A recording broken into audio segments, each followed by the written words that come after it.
And it's been a minute since I made any of these videos. So, if you guys have been seeing the interviews, I hope you've been enjoying them.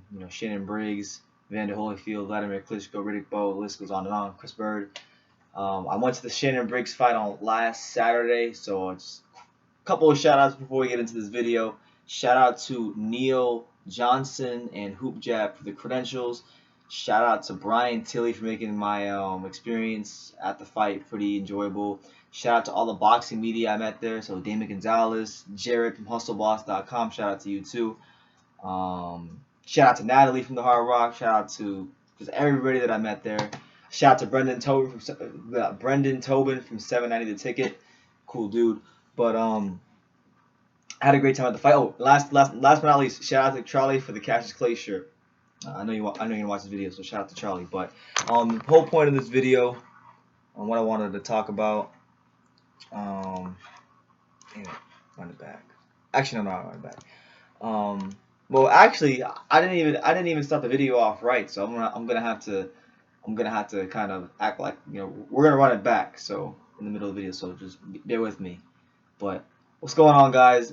It's your boy BT, and I came here to talk some boxing with the hundreds and hundreds of B Taylor subscribers. Now, Timothy Bradley, one of the best welterweights of our era, one of the best 140 pounders of our era. If you haven't heard already, let me inform you. He split with his longtime trainer Joel Diaz. Guy's been his trainer since he turned pro in 2004, and he's the guy that under his watch. Timothy Bradley won 5 world titles, so became a 5-time world champion under Joel Diaz. So they split. They had an ugly split with each other. A lot of interviews have been coming out on FightHype.com about what had happened between them. And it's kind of sad being a Bradley fan and somebody who's followed his career for quite some time, because that was one of my favorite fighter trainer combinations in the sport. But Timothy Bradley just announced on his Facebook page an hour ago, and I know articles coming out on other websites as well, but he stated the following, and I'm going to give my thoughts on that as soon as we get to what he said. He said the following: I would like to welcome Mr. Teddy Atlas to Team Bradley as we prepare for my first title defense November 7th against Brandon Bam Bam Rios. So that's straight from the man himself, Timothy Bradley, saying and confirming that Teddy Atlas, one of the best minds in boxing, is now his trainer. And what do I think about this? What's my take on this move for Bradley? I mean, obviously, I was a huge fan of what him and Joel Diaz had going on. So to see them kind of part ways the way it happened kind of hurts as a Bradley supporter. But I think a guy like Teddy Atlas, who's a no-nonsense boxing guy, just like in many ways how Timothy Bradley is a no-nonsense boxing fighter in the gym. I think it's going to be a great combination. I think in many ways it will be a breath of fresh air for Timothy Bradley's career. Joel Diaz, like I said, solid trainer, great boxing mind. Just a guy. He was a guy that helped Timothy Bradley and guided him to 5 world titles. But you get a guy like Teddy Atlas in there. Teddy Atlas done work with Mike Tyson. Teddy Atlas, he's not just a trainer. If you go back and you watch a lot of some of his the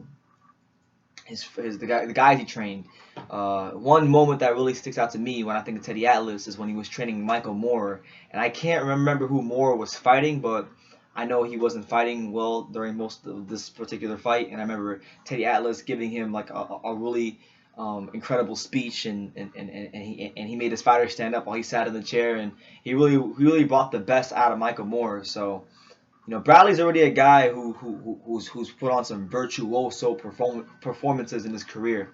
Now that he's adding a guy like Teddy Atlas, a guy who's not afraid to push him, who doesn't care about a fighter's ego, if Bradley is willing to listen and Bradley's not going to be hard-headed, and I don't think he will, because despite what Joel Diaz might be saying right now, I see Timothy Bradley as a guy who wants to get better and be the best at his craft, which is the sport of boxing. So if he's willing to listen to a guy who commands nothing but respect in Teddy Atlas, then I think he's gonna get better in some facets of his career. He'll become a smarter fighter.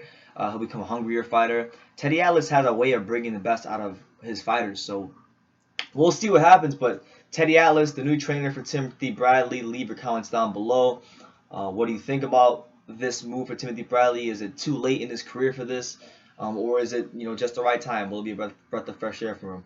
Let me know in the comments down below, and we will definitely talk some boxing. Take care, guys.